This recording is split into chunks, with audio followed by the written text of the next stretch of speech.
ഒന്ന് മക്കബായർ 11-ാം അധ്യായം 1 മുതൽ 19 വരെയുള്ള വാക്യങ്ങൾ. അലക്സാണ്ടറിന്റെ പതനം. ഈജിപ്ത് രാജാവ് കടൽ തീരത്തെ മണൽത്തിരി പോലെ അസംഖ്യം പടയാളികളെ ശേഖരിച്ചു. അനേകം കപ്പലുകൾ ഒരുക്കി. തന്ത്രപൂർവം അലക്സാണ്ടറിന്റെ സാമ്രാജ്യം തട്ടിയെടുത്ത് തൻ്റേതിനോട് ചേർക്കാൻ അവൻ ഉദ്യമിച്ചു. സമാധാന വചസ്സുകളുമായി അവൻ സിറിയയിലേക്ക് പുറപ്പെട്ടു. അലക്സാണ്ടർ രാജാവിൻ്റെ ആജ്ഞ അനുസരിച്ച് ശ്വശ്രുരനെ സ്വീകരിക്കുവാൻ കവാടങ്ങൾ തുറന്ന് ജനങ്ങൾ നഗരങ്ങളിൽ നിന്ന് പുറത്തു വന്നു. എന്നാൽ താൻ പ്രവേശിച്ച ഓരോ നഗരത്തിലും ടോളമി ഓരോ കാവൽ സേനയെ നിർത്തി. അവൻ അസോത്തൂസിനെ സമീപിച്ചപ്പോൾ അഗ്നിക്കിരയായ ദാഗോൻ ക്ഷേത്രവും നശിപ്പിക്കപ്പെട്ട അസോത്തോസും ഉപനഗരങ്ങളും ചിതറിക്കിടക്കുന്ന ശരീരങ്ങളും ജോനാഥൻ യുദ്ധത്തിൽ ദഹിപ്പിച്ചവരുടെ കരിഞ്ഞ ജഡങ്ങളും അവന് കാണിച്ചു കൊടുത്തു. അവൻ പോകേണ്ട വഴിയിൽ ശവശരീരങ്ങൾ കുന്നുകൂടിയിരിക്കുന്നു. ജോനാഥനിൽ കുറ്റം ആരോപിക്കേണ്ടതിന് അവൻ്റെ ചെയ്തികളെല്ലാം അവർ രാജാവിനോട് വിവരിച്ചു. രാജാവ് മൗനം ദീക്ഷിച്ചതേയുള്ളൂ. ജോപ്പായിൽ വെച്ച് രാജോചിതമായ സ്വീകരണങ്ങൾ നൽകി ജോനാഥൻ രാജാവിനെ സ്വീകരിച്ചു. അവർ പരസ്പരം അഭിവാദനം ചെയ്യുകയും അന്നു രാത്രി അവിടെ ചെലവഴിക്കുകയും ചെയ്തു.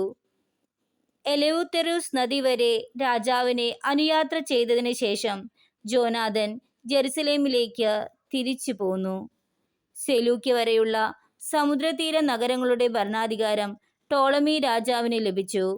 അവൻ അലക്സാണ്ടറിനെതിരെ ദുരാലോചനകൾ തുടർന്നു.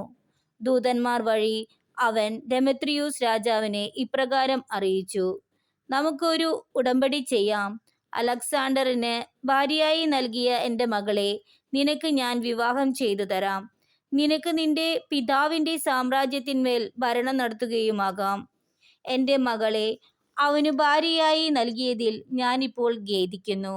കാരണം അവൻ എന്നെ വധിക്കാൻ ശ്രമിച്ചു.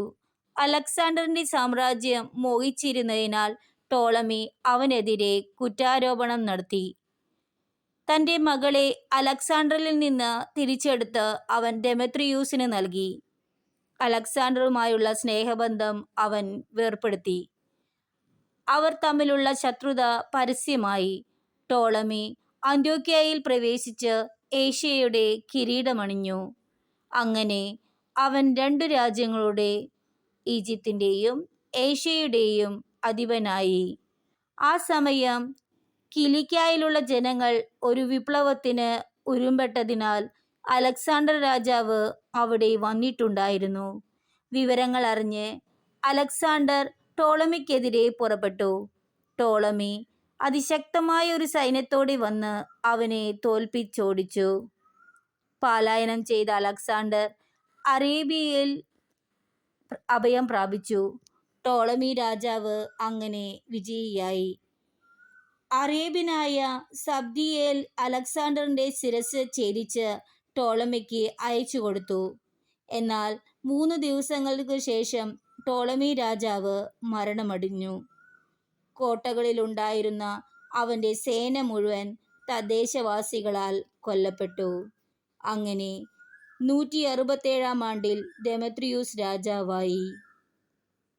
നോക്കുവിൻ, അലക്സാണ്ടറിൻ്റെ സാമ്രാജ്യം മോഹിച്ചിരുന്നതിനാൽ ടോളമി അവനെതിരെ കുറ്റാരോപണം നടത്തി.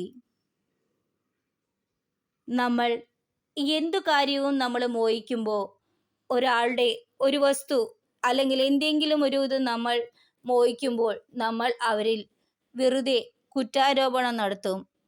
നമ്മിൽ അസൂയ ഉണ്ടാകും. അതുകൊണ്ട് നമ്മൾ ശ്രദ്ധിക്കണം. നമുക്ക് മറ്റുള്ളവരുടെ അനുഗ്രഹത്തിലോ മറ്റുള്ളവരുടെ സന്തോഷത്തിലോ നമുക്ക് അസൂയ പാടില്ല.